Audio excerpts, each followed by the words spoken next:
მოგესალმებით, მე გახლავართ ირინა ბერკაცაშვილი, ჯანდაცვის განვითარებისა და უფლებათა დაცვის ლიგის დამფუძნებელი და ხელმძღვანელი.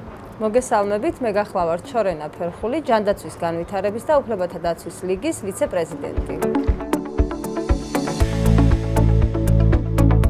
ჯანდაცვის განვითარების და უფლებათა დაცვის ლიგის მონიტორინგის ჯგუფები მთელი საქართველოს მასშტაბით ახორციელებენ როგორც მოქმედი სტომატოლოგიური კლინიკების შემოწმებას, ნებაყოფლობით შემოწმებას და მონიტორინგს, ასევე გვაქვს პროექტი კლინიკა 0-დან, რა შემთხვევაშიც ხდება კლინიკების დაგეგმარება შავი კარკასიდან. მყისიერად პასუხობენ ჩვენი კოორდინატორები ნებისმიერ შეკითხვას, რომელიც შემოდის ჯანდაცვის განვითარებისა და უფლებათა დაცვის ლიგის ჩატებში და ეს ცხადია, ეს პასუხები გამყარებულია ყოველთვის კანონმდებლობით. კლინიკის ხელმძღვანელების მომართვის საფუძველზე მობილური ჯგუფები გადიან ადგილზე და კლინიკის ხელმძღვანელებს ეხმარებიან დარღვევების აღმოჩენაში და მათ აღმოფხვრაში. ბოლო ერთ წელიწადში მობილური ჯგუფების მიერ შემოწმდა 50-მდე მოქმედი კლინიკა.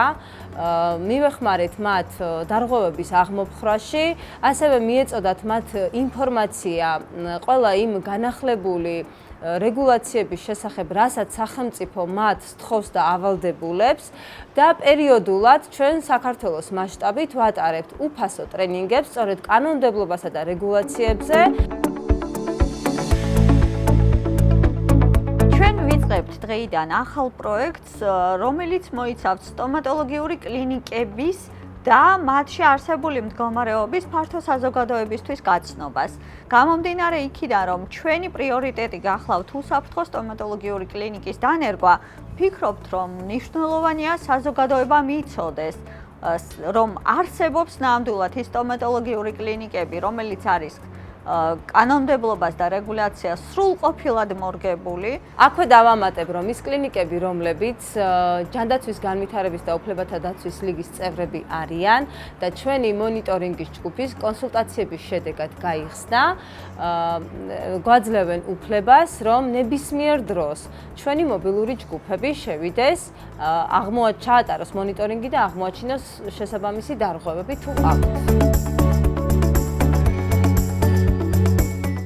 თუმცა სამწუხაროდ საქართველოში გვაქვს კლინიკები, რომლებიც არ ითვალისწინებენ სახელმწიფო კანონმდებლობას, არ იცავენ რეგულაციებს, იმით უფუჭებენ იმ სტომატოლოგიურ კლინიკებს და პაციენტი არაფრად მიაჩნიათ, პაციენტის ჯანმრთელობა, ალბათ მათაც რაღაცნაირად უნდა მოვახერხოთ და მათი მონიტორინგიც განხორციელდეს. ჩვენ თუმცა დღეს სპეციალურად არ მივდივართ იმ კლინიკებში, სადაც დარღვეულია ყველა სტანდარტი, არ სრულდება სამწუხაროდ ნამდვილად, არ სრულდება დეზინფექცია, სტერილიზაციის პროტოკოლი სრულყოფილად და თუმცა მინდა ასევე გითხრათ, რომ ჩვენ აუცილებლად მივალთ ასეთ კლინიკებში.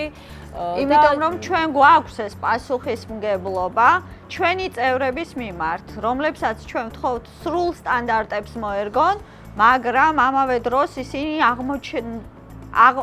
აღმოჩენილი არიან იმ არაჯანსაღ კონკურენციაში, რასაც სწორედ ეს იატაკქვეშა კლინიკები ქმნიან. დავძენ ასევე, რომ საქართველოს მასშტაბით ძალიან ბევრი თანამედროვე სტანდარტების რეგულაციებს მორგებული სტომატოლოგიური კლინიკები იხსნება და მადლობა მინდა გადავუხადო ამ კლინიკებს, მათ ხელმძღვანელებს, იქ დასაქმებულ მედპერსონალს ასეთი მაღალი საზოგადოებრივი პასუხისმგებლობის გამო და შესაბამისად პაციენტის ფუნდამენტალური უფლება იყოს ჯანმრთელი, უნდა იყოს დაცული.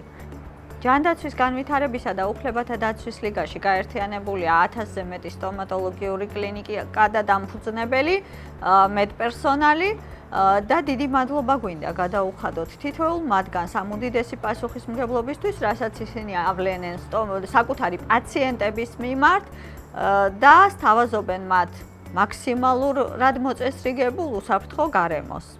ვინაიდან და რადგანაც ჩვენც გახლავართ სტომატოლოგები, მოქმედი სტომატოლოგები, ძალიან კარგად ვიცით რა პრობლემებთან უწევთ შეხვედრა სტომატოლოგიური კლინიკის ხელმძღვანელებს. აქედან გამომდინარე, ზუსტად ხვდებით, სად ჭირდებათ მათ ჩვენი დახმარება.